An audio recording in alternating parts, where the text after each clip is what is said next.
The impeached speaker and other principal officers paraded themselves in a flagrant disobedience of the Makurdi High Court order that they should do so. They should not do so until the substantive matter was heard. As law-abiding citizens, that is what we encourage. They sat illegally without a clerk of the House or his deputy. 8 members claim to have suspended 22 members. Is it not laughable? It's only in a shithole country that you can do this kind of a thing. This is not the Nigerian that we're aiming for. And this is not the kind of democracy we're talking about. The same members, without forming a quorum, claim to illegally move a motion to serve an impeachment notice on me. It doesn't make any sense. It doesn't mean anything. We're learned people, we have read the Constitution, we know the provisions. And I call on all patriotic Nigerians and Benue people to rise to resist this impunity and reign of democracy.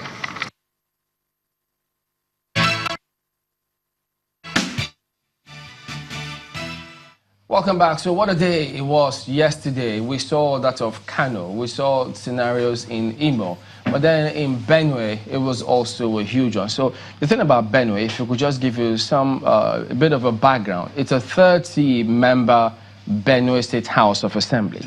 And so the laws are specifically set out in terms of what you need to do, the amount of, the numbers you need, either to convene a sitting or to impeach a governor. So first 30, but on the 24th of July, just going down memory lane just a bit to bring you up to speed in terms of some of the scenarios, events that played out. There was this sitting that they conveyed in the House. That was at the point where the Benue State, the Speaker, was set to have been impeached. Remember, 22 of the lawmakers sat and said that they passed a vote of no confidence on the Speaker. Before that, they had passed a vote of confidence on him. So he was the one who had adjourned the meeting to the 25th of August. So, but I guess they had more pressing needs, according to them, to reconvene. But we'll find out from lawyers who are those who are eligible to reconvene a house after they had adjourned. But this group, this 22, say they have the quorum. So they met, impeached the Speaker. 22 of them at about 4 p.m., we understand. And then they said the sitting lasted for about 45 minutes. 8 of the lawmakers on the other side were absent. So clearly the two-thirds majority was met. Yeah, but the other 8 were not there. And then they elected Honorable Titus Oba as the new Speaker. He's of the APC as well. And then Honorable Johnson Ahubi was elected as the Deputy Speaker. Guess the reason that they gave? They said the Speaker was high-handed. That's why they had to move him there. And so not long after that, right after all of these events played out, we heard the big announcement. He had gone back and forth before. You all remember when he said he was on the sidelines. He's been given a red card. Yeah. And if you're given a red card, you haven't left the team. He said he was a free man at the time. He was a free man. So he was watching. He had meetings with the leadership of APC at the time. They said they were comfortable. He said he was happy with how the proceedings were going. And then, do we blame it on Benue youths now? Because remember those youths who blocked the governor from going for a meeting? That's what I was going to put out there, because he was going for a meeting with the APC leadership, and the youths stopped him. At least from what we saw, the youths stopped him. Was it the youths that now insisted that he leaves the APC? Well, that's what he said, because at that meeting, thereafter, he went back and then made the announcement that he had then moved from the APC to the PDP. And is cross-carpeting a crime? He says, no, even in the United States, crossing the carpet is not a crime. Okay, so that was what the governor decided at the time. And then you remember the news that broke at the time. There were those who thought that, wait a minute, how could all of these things be going on? They, of course, you know how it happens behind the scenes. The then Commissioner of Police, CP Fatayo Woshini, was then redeployed. And of course, after he was deployed, there's a new sheriff in town. He comes in, assumes duty after Fatayo Woshini has left. And we remember also putting a call through to him, but he said he doesn't have information yet. So when he does have information, perhaps if you can respond to what was reported in the front page of This Day today, where he said police aid 8 of 30 Benue lawmakers in impeachment move against it. Or maybe the CP Guana may speak to us and tell us a thing or two about what is going on in Benue State at the moment. So he comes in, and then on the 27th, Honorable Ikyange also suspended for 6 months by the same group that said they had removed him. And the reason they gave was insubordination. It's amazing. It's funny the kind of reasons we hear from these days about state houses of assemblies. You hear things like, we're not being carried along, he's high-handed. So what will be the standards to ensure that a speaker is doing the right thing and the people feel comfortable with him? That's going to be another one. But the thing about that particular meeting where he was suspended for 6 months, as reported, is the meeting held in Government House.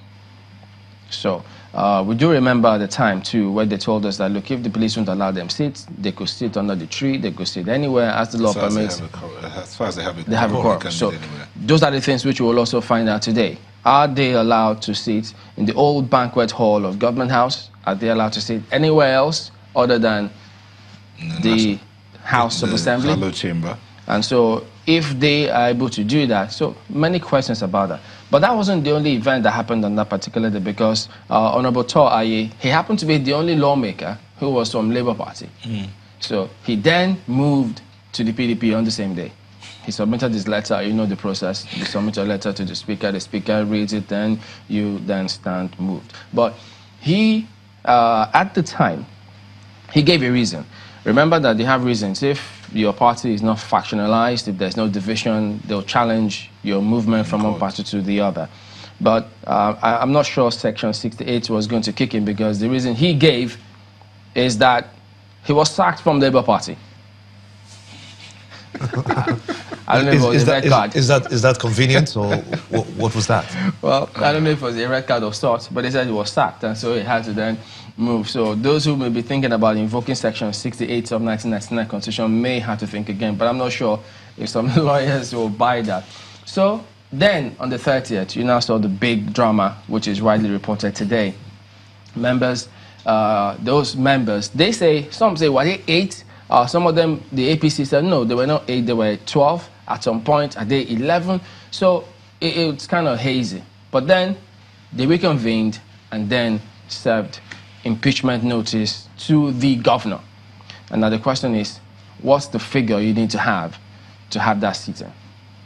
And so there are questions about all of those, which hopefully, if we have the list of those 22 who signed, there are those who have raised questions about some of the items they see on the list. Well, hopefully, we'll see if we can see the it. other bit that we're also hoping we'll get answers to is what constitutes gross misconduct. You know, that portion of the Constitution says, as the State Assembly or as the Assembly members determine that it amounts to gross misconduct. That's the level at which the governor can be impeached or a speaker can be removed. So hopefully we'll get answers to all of this. Those are the issues we're going to focus on here today on the program, but we also like to put it out there that we did invite both parties in the Benue State House of Assembly, Nick Iworo of the APC, Benue State House of Assembly, as well as his colleague. But Honorable Nick Iworo, I said the last time we checked, he was on his way to Abuja Studios, where Markwe is for this interview. But as we speak, he's not able to make it today.